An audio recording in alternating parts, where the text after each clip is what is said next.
confusion parce que y a-t-il réellement un traitement?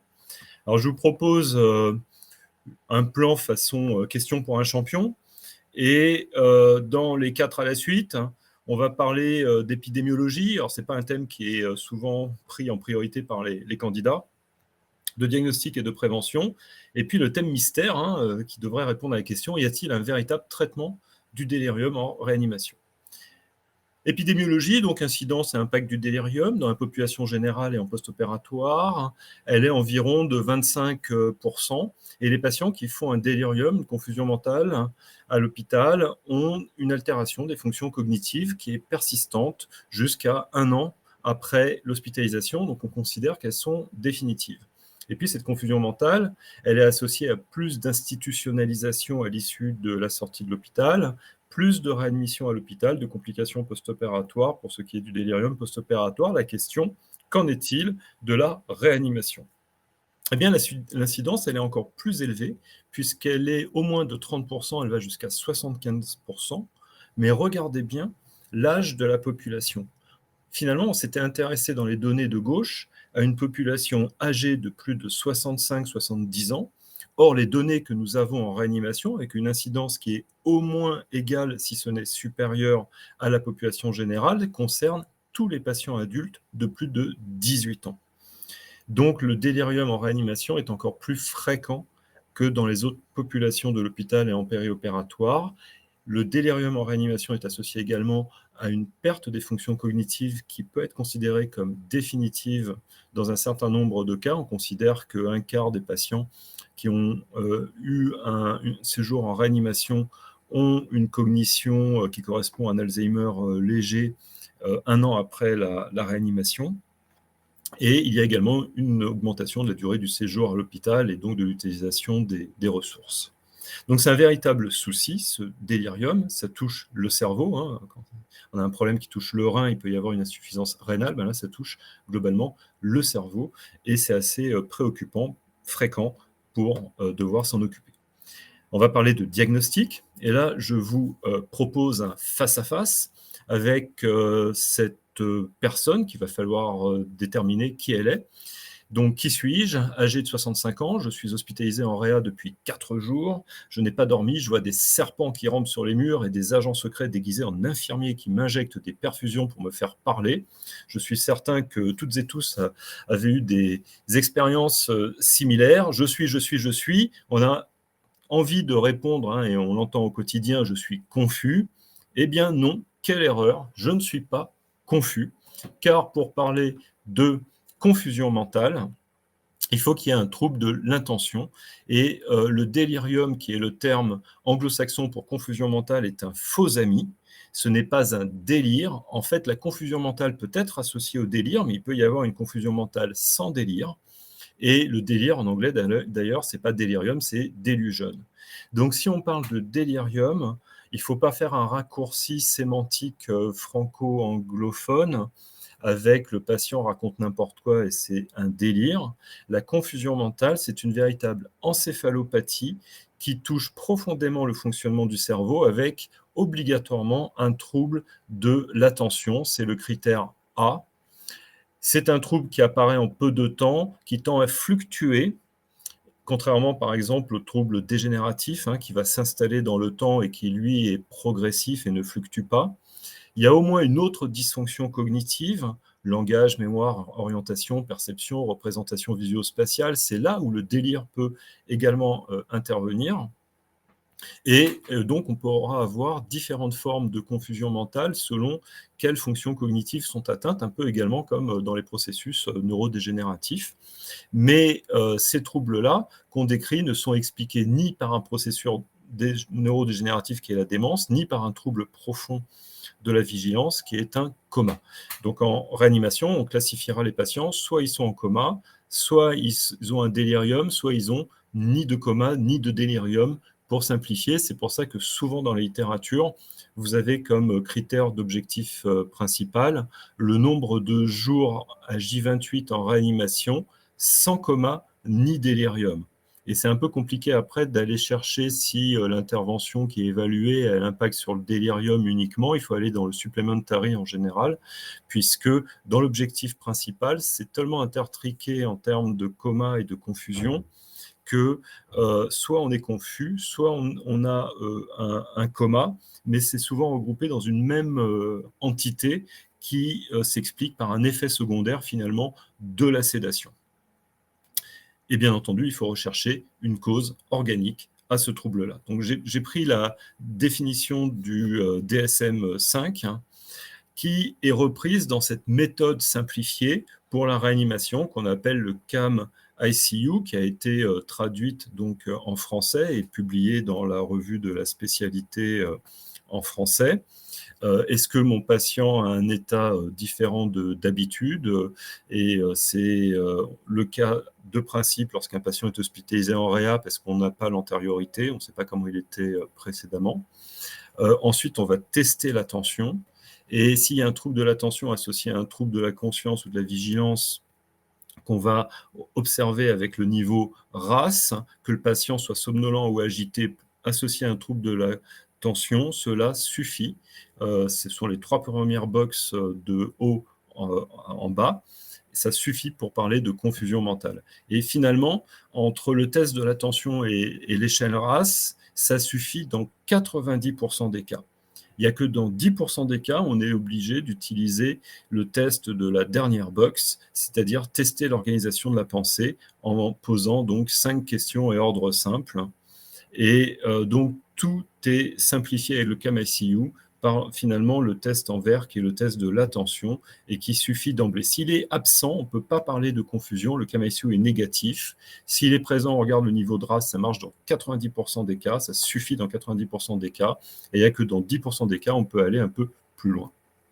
Voici le test de l'attention. On demande au patient de serrer la main à la lettre A et pas aux autres lettres. On s'aperçoit en le réalisant que c'est un test cognitif complexe pour le patient, qui nécessite vraiment une attention soutenue sur cet ordre simple, qui passe par le lobe frontal avec l'action, mais aussi l'inhibition de l'action. Et on voit des patients qui hésitent, qui commencent à serrer, qui s'excusent parce qu'ils ont serré. Et donc, ces patients-là ne sont absolument pas confus. Et puis, on peut aussi utiliser un set d'images où on leur montre 5 images qu'on mélange avec 5 autres images. On leur demande si on leur avait montré cette image préalablement. On fait l'un ou l'autre, mais le test de serrer la main est très très facile à réaliser. Le patient n'a droit qu'à 2 erreurs. Donc, par exemple, soit il a serré à C, S ou B, soit il n'a pas serré à A. Il n'a droit qu'à 2 erreurs. Au-delà, c'est un trouble de l'attention. Si on réalise cette échelle CAM-ICU, on la compare à des experts neuropsy qui ont utilisé le DSM-5 et qui ont fait une batterie de tests cognitifs, on s'aperçoit donc en ordonnée, c'est l'agrément avec les experts neuropsy. On s'aperçoit en abscisse sur différentes méthodes. Le CAM-ICU en rouge est celui qui école le plus aux experts neuropsy. Il y a plus de 80% d'agrément. Si on regarde ce que pense l'équipe, les internes, les médecins, les IDE, on tombe à 60%. Parce que l'équipe, en fait, ne sait pas exactement quelle est la définition de la confusion et ne sait peut-être pas qu'il faut absolument qu'il y ait un trouble de l'attention. Il est là probablement le problème. Et quand on pose les questions simples de tous les jours, savez-vous où vous êtes, quel jour on est, quel est le président de la République, là, c'est catastrophique parce que comme le patient, dans certaines réanimations, c'est le cas dans la nôtre, est dans une caverne où il n'a pas de fenêtre, il n'a plus du tout d'orientation, et il peut avoir quelques troubles de la mémoire liés à un résidu de benzodiazépine. Et donc, ces questions-là sont assez problématiques et ne permettent pas toujours de diagnostiquer la confusion mentale parce qu'il y a une désorientation souvent qui est environnementale, contextuelle. Et enfin, en noir, tout à droite, si on pose la question au patient « Êtes-vous confus ?», c'est une catastrophe. Il n'y a strictement aucun agrément. Plus le patient a toute sa tête, plus il va penser qu'il est confus parce qu'il est plus fatigué que d'habitude. Et finalement, un patient qui vous dit qu'il est confus, c'est probablement qu'il n'est jamais confus. Donc le CAM-ICU permet essentiellement de reprendre pas à pas la méthode de diagnostic de la confusion mentale selon le DSM, en plaçant le test de l'attention au niveau central, car sans trouble de l'attention, on ne peut pas parler de confusion mentale. Du coup, mon patient, il va souvent être KMSU négatif, mais pour autant, il va tenir des propos inappropriés, il raconte n'importe quoi. Et on entend souvent dire, ben, tu vois, l'échelle KMSU ne marche pas. Alors, d'abord, on peut évoquer un syndrome confusionnel incomplet. On parlera d'état préconfusionnel ou de confusion subsyndromale ou de subdélirium. Et la gestion est identique. Et d'une manière générale, si le patient raconte n'importe quoi, il faut considérer qu'il est confus ou alors pré-confus et chercher les facteurs de risque. Alors, on va me dire, mais pourquoi faut-il faire le CAM-ICU? Ça ne sert à rien, puisque finalement, qu'il soit négatif ou positif, il faut toujours envisager que le patient soit confus et rechercher les facteurs de risque et les traiter. Eh bien, au contraire, c'est très intéressant de savoir exactement ce qui se passe dans la tête du patient qui raconte n'importe quoi. Et le CAM-ICU, en se fondant sur le DSM-5, permet d'envisager un certain nombre de diagnostics différentiels qui permettent d'expliquer que le patient tient des propos inappropriés. On a parlé de la désorientation contextuelle et un patient qui se réveille après plusieurs jours de coma aura un trou de la réanimation à combler, et on en reparlera après, mais c'est une entité à part. Il peut y avoir des hallucinations isolées sans délire. Par exemple, c'est le cas avec les opioïdes et le tramadol, et la personne vous interpelle en disant « je suis très inquiet car j'ai l'impression qu'il y a des gens dans la pièce, dans la chambre, je vois des gens dans la chambre, et j'hallucine en fait, j'hallucine ». Et en fait, c'est un effet secondaire connu des opioïdes. Il faut arrêter les opioïdes, envisager une analgésie multimodale alternative. Il n'y a pas de délire associé, ce sont des hallucinations qui sont isolées. Il peut y avoir aussi des fausses hallucinations, et le patient n'a peut-être pas ses lunettes. On en parlait par exemple ce matin encore au staff, où une personne âgée de 91 ans était tout à fait inquiète parce qu'elle disait que elle voyait son fils, l'interne, elle le connaissait parfaitement par son prénom, elle l'appelait Thomas, et puis tout d'un coup, elle l'appelle Isabelle. Il faut imaginer quand même que tous les internes ont un masque qui occulte une grande partie du visage en ce moment avec le Covid, et cette personne-là, on pose, est-ce qu'elle a des lunettes à 91 ans? On a soit la cataracte, soit des lunettes, mais dans tous les cas, on a besoin de lunettes et on a probablement des troubles visuels. Eh bien non, cette personne, ça faisait 4 jours qu'elle était hospitalisée, ça fait 4 jours qu'elle n'avait pas de lunettes. Et enfin, moi j'aime bien dire, et c'est peut-être vrai, elle voit des chats dans la chambre, allons vérifier, ça peut être le cas. Un patient, l'été dernier, à Montpellier, il nous a dit qu'il voyait un serpent. On est allé le voir, hein, et effectivement, il y avait un petit serpent dans notre réanimation méridionale, avec souvent les fenêtres ouvertes et les portes ouvertes pour un peu aérer. Eh bien, il y avait un petit serpent qui était rentré se nicher sous l'appareil de dialyse. Et enfin, il faut considérer les syndromes de privation, de sevrage, privation en antipsychotique chez un patient psychotique qui va avoir un rebond de délire, privation en alcool, benzodiazépines, somnifères, qui agissent tous sur le récepteur GABA, ou encore les antidépresseurs. Mais par exemple, dans le syndrome de sevrage de l'alcool, les patients commencent à voir des hallucinations et à délirer avant d'avoir le trouble de l'attention. Et donc, dans la classification de la privation d'alcool, les hallucinations arrivent avant la confusion mentale. La confusion mentale, c'est ce qu'on appelle justement le délirium très mince. Mais pour qu'il y ait délirium très mince, il faut qu'il y ait un trouble de l'attention. C'est le stade encore plus grave que les premières hallucinations qui arrivent. Il ne faut pas hésiter à demander aux patients ce qu'ils voient sur les murs. Privation de sommeil également. Et voici une expérience qui avait été faite chez des volontaires sains. Alors, cette photo est tirée d'un film, hein, I comme Icare, mais dans l'expérience, ils avaient pris des chercheurs en neurosciences et ils avaient empêché de dormir pendant 72 heures en les stimulant en permanence avec des tests cognitifs. Et en ordonnée, vous avez le pourcentage de volontaires sains qui voient des hallucinations, et 80% en voient à partir de 48 heures environ. Et voilà ce qu'ils décrivent. Ils décrivent des germes de cheveux verts qui poussaient au moniteur. Ils décrivent un chercheur qui vient les interroger déguisé en bouche à incendie, ou alors avec un corps en décomposition. Et c'est ce que nous rapportent parfois nos patients. Quand on empêche les patients de dormir, eh bien, ils développent cet état d'hallucination totale comme la privation d'alcool finalement, avant ensuite d'être complètement confus, donc c'est le stade avant. Ça correspond un peu à un rêve éveillé, et quand on fait des électroencéphalogrammes en réanimation, il y a beaucoup de sommeil complètement inclassable qu'on ne voit qu'en réanimation, mais probablement lié à un certain nombre de médicaments, mais aussi à la privation de sommeil. Je vous avais parlé du trou de réanimation. Voici une bande dessinée de Mathieu Blanchin, qui est un auteur de bande dessinée, qui a eu 2 séjours en réanimation et qui en a fait un ouvrage. Et on profite de ses talents d'illustrateur pour qu'il nous décrive les hallucinations qu'il voyait et son ressenti de délire lorsqu'on se réveille d'un coma pathologique ou bien lié à une sédation profonde. On a une désorientation complète, mais il y a également une hypersensorialité qui est décrite. Donc la moindre lumière ou bruit est une agression. Il faut les coucouner, ces patients. Et ils ont également des difficultés existentielles à combler le trou de la réanimation. Pendant plusieurs jours, ils ne savent pas ce qui s'est passé. Ces patients-là, il ne faut jamais leur donner de benzodiazépine et n'arriveront pas à raccrocher les wagons, puisque c'est amnésiant. Il faut les entourer d'affection et en termes de relation d'aide, d'être le plus doux possible, ne pas les agresser et laisser les patients en fait raccrocher un petit peu les différents éléments. Cette approche pas à pas, qui part à partir de la question 1, votre patient a-t-il des propos inappropriés? Je pense que c'est vraiment ça qu'il faut proposer aujourd'hui, plutôt qu'aborder la confusion mentale, plus ou moins.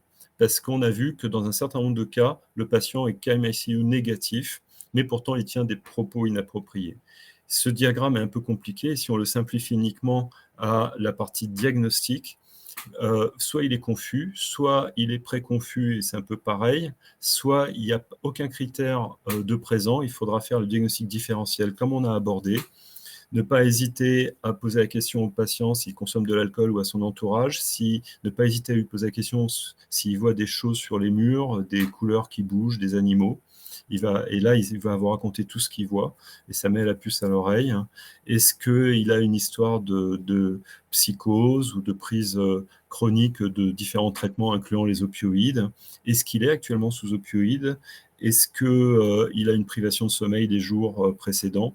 Et vous aurez du coup un traitement qui est calqué à la situation. Parfois, il faut donner des benzodiazépines, c'est le cas du délirium. Parfois, il ne faut surtout pas en donner, c'est l'émergence du coma. Parfois, il faut faire dormir avec des molécules efficaces, c'est le cas de la privation de sommeil. Donc, en termes de prévention, il n'y a pas de médicament qui prévient la confusion mentale en réanimation, notamment en réanimation médicale sur des très très grandes séries, des très grandes études, haloperidol versus placebo, il n'y a strictement aucun bénéfice, aucune différence. Quelques études en post-opératoire chez des personnes âgées ou à risque, avec quelques molécules, vous voyez, haloperidol, risperidone ou dexmédetomidine, qui sera intéressant sur la survenue du délirium, mais avec aucun autre effet sur la durée de séjour, notamment. Et ça pose la question aussi des effets secondaires de ces molécules, syndrome extrapyramidal ou trouble du rythme pour les antipsychotiques, conséquences hémodynamiques pour la DEX. Donc peut-être que pour certains services qui ont des taux élevés de délirium dans certaines populations, ça peut être intéressant à mettre en balance avec les conséquences pharmacologiques. Cette étude montrait que le paracétamol était encore plus efficace que la DEX à réduire le délirium, la survenue de délirium en réanimation après chirurgie cardiaque. Et il montrait que les patients dans le groupe paracétamol avaient moins de douleur et moins de morphinique.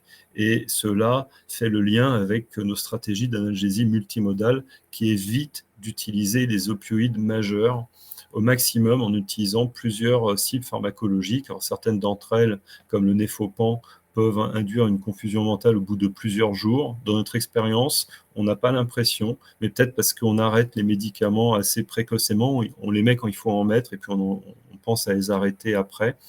Donc envisager la lidocaïne, mais sans faire de bolus, là, ce n'était pas recommandé en routine. Faire attention en cas d'insuffisance hépatique ou rénale. Les INS, c'est vraiment avec parcimonie en réanimation, beaucoup d'effets secondaires, envisager de petites doses de kétamine ou mais vraiment petites doses en surveillant les effets hallucinatoires, et puis les agents antineuropathiques pour tout ce qui est douleur, type syndrome de Guillain-Barré, douleur neuropathique, mais aussi la récupération des neuromyopathies acquises en réanimation s'il y a des douleurs neuropathiques associées. En ce qui concerne le médicament à utiliser pour la sédation pour prévenir le délirium, surtout pas les benzodiazépines, c'est le médicament qui est le plus fortement associé au risque de développer un délirium en réanimation. Donc propofol ou dex, c'était les recommandations de 2018 internationales et endossées récemment par les sociétés francophones. Récemment, InPress, dans Intensive Care Medicine, les recommandations rapides concernant la DEX après une méta-analyse qui est publiée dans le même numéro, qui dit que la DEX permettrait une épargne de délirium, une diminution du risque de développer une délirium, mais on ne peut pas faire de recommandations encore parce que ça mettre en balance avec tous les effets secondaires hémodynamiques. Donc, il faudrait déterminer pour un patient donné, par exemple âgé, qu'est-ce qui est le plus à risque qu'il fasse une confusion mentale ou une bradycardie sévère. C'est un petit peu compliqué, surtout que les dernières études sur la DEX sont plutôt négatives en termes de prévention du délirium.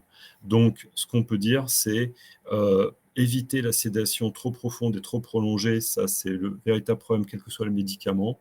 Et puis ensuite, éviter les benzos. Et ensuite, le choix se fait entre propofol et dex selon la culture que l'on a de son utilisation et de la prévention des effets secondaires.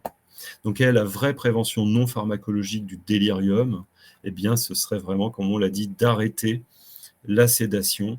On avait montré dans cette étude de péritonite choc septique qui arrive en réa que l'arrêt immédiat de la sédation versus 36 heures de sédation modérée était associé à 2 fois moins de délirium et une durée plus courte de délirium.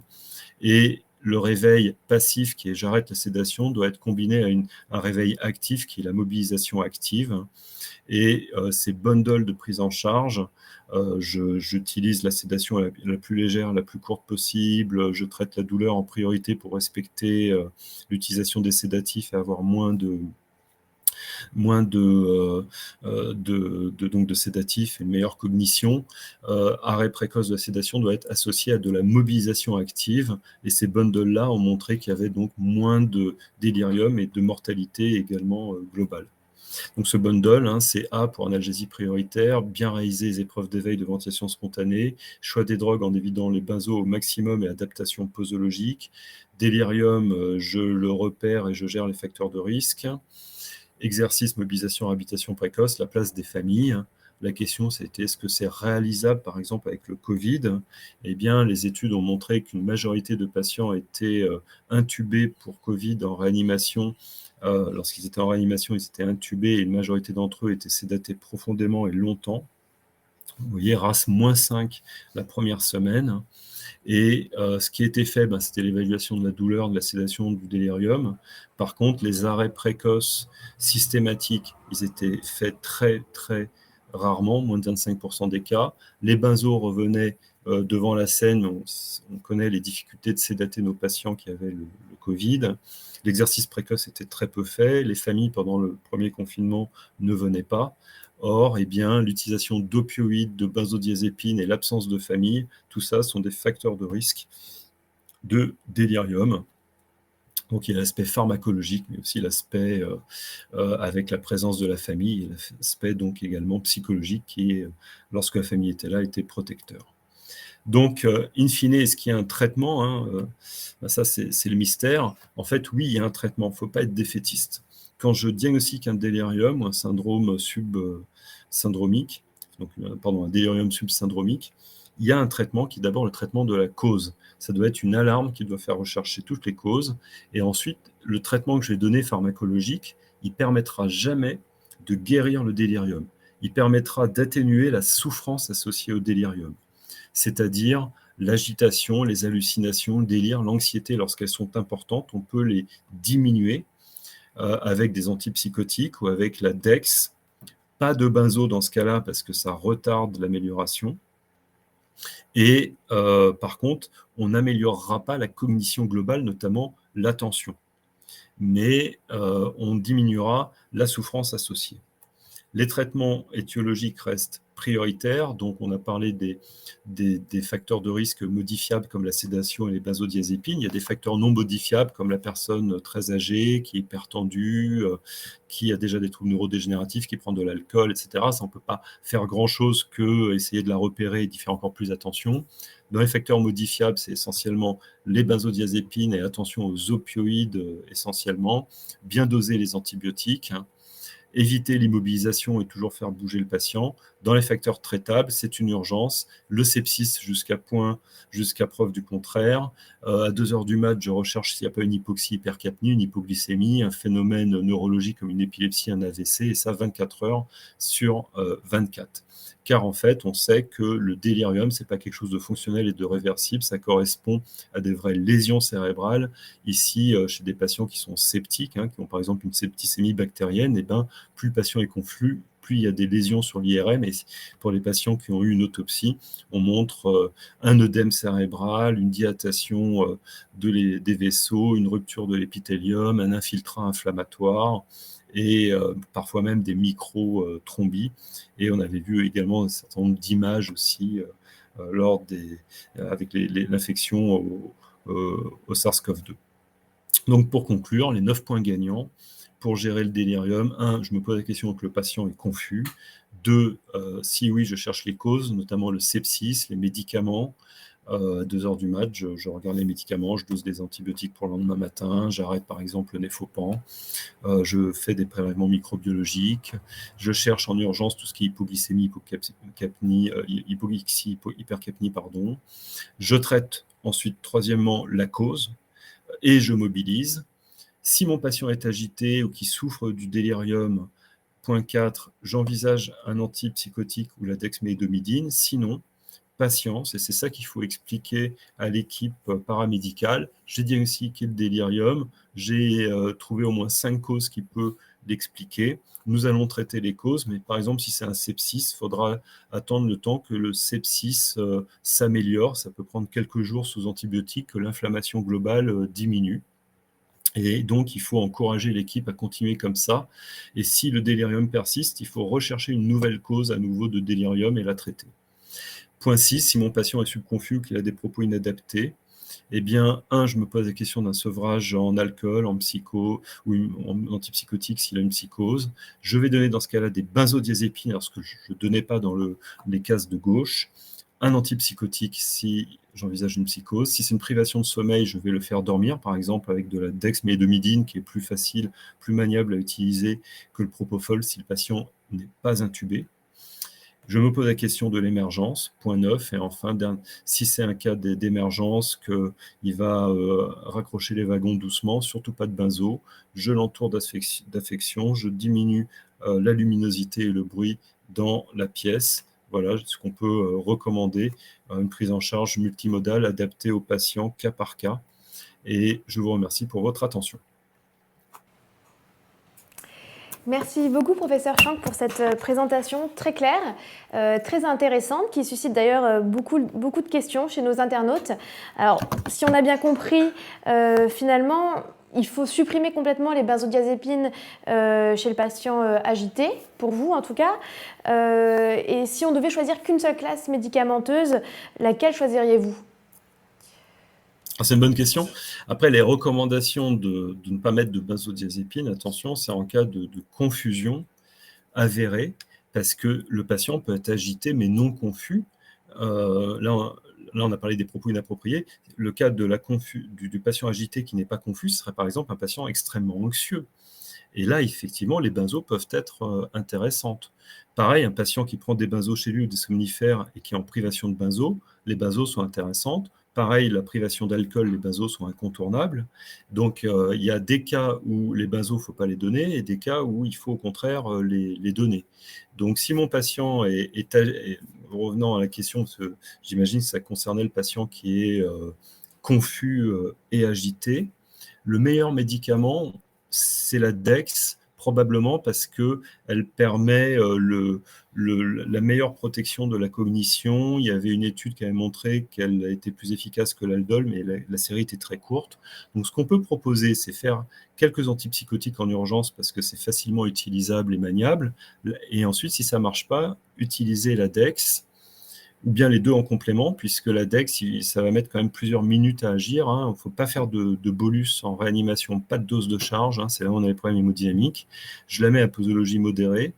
Je vais augmenter personnellement. Nous, on n'a pas réussi à faire de protocole géré par les IDE, parce qu'il faut que le médecin, dans la demi-heure, reste autour du patient et sache au bout d'une demi-heure de combien augmenter. Si mon patient il reste à 90 de fréquence cardiaque, il est agité, je peux augmenter beaucoup. Et si déjà j'ai vu qu'il y avait un impact sur l'hémodynamie, je vais être beaucoup plus prudent dans mon augmentation, je vais corriger une hypovolémie. Donc, je pense que c'est vraiment au cas par cas. Mais le temps que ça marche, je peux quand même calmer mon patient avec une dose d'antipsychotique, notamment s'il est très agité, un médicament comme le Nosinant ou l'Oxapac peuvent casser l'agitation et le temps que l'index commence à marcher. D'accord, c'est très clair, merci beaucoup. Et une deuxième petite question. C'est compliqué quand même. C'est compliqué, puis si on comprend bien ce que vous dites, c'est quand même au cas par cas, donc il n'y a pas de recette magique pour tous les patients. C'est la difficulté, quoi. C'est qu'il n'y a pas, je sais bien, je pense que tout le monde, les médecins aimeraient un médicament magique qui marche pour tout. Ça s'appelle dans l'Antiquité la panacée. Quand on dit c'est pas la panacée, c'est que c'est pas génialissime. La panacée, c'était le remède miracle qui soignait tout. En fait, là, il faut vraiment savoir ce qui se passe dans la tête du patient pour donner la bonne molécule. D'accord. Et par exemple, chez le sujet âgé, est-ce que vous auriez une réflexion différente, voir le sujet âgé précaire sur le plan respiratoire? Précaire, donc, dans tous les cas, si c'est une confusion mentale, pas de benzo. Voilà, donc c'est la molécule qui pourrait être quand même le plus impactant au niveau respiratoire par rapport aux antipsychotiques et à la DEX. Attention avec les antipsychotiques pour la personne âgée, puisqu'il y a le syndrome extra-pyramidal. Donc, au lieu de faire 1 mg chez la personne âgée d'allopéridol, par exemple, on va lui faire 1/10 de milligramme et être très prudent sur la titration en surveillant, par exemple, s'il n'y a pas l'apparition d'une roue dentée. Et toujours pareil, en complément quand même de la dexmédetomidine et en surveillant bien qu'il n'y ait pas de bradycardie chez la personne âgée qui peut avoir des problèmes cardiaques également par ailleurs. Donc, en fait, pas de grande différence, mais plus de prudence. D'accord. Très bien, merci encore une fois au professeur Schank. Et puis à bientôt peut-être pour... Avec plaisir, et puis que tout le monde m'envoie un mail si besoin pour les questions de mise en place de ces outils, de protocoles. C'est compliqué, il faut toujours écouter les retours d'expérience et moi je suis à disposition de tout le monde pour communiquer là-dessus. Merci beaucoup. À bientôt. Merci au revoir. à vous. Au revoir.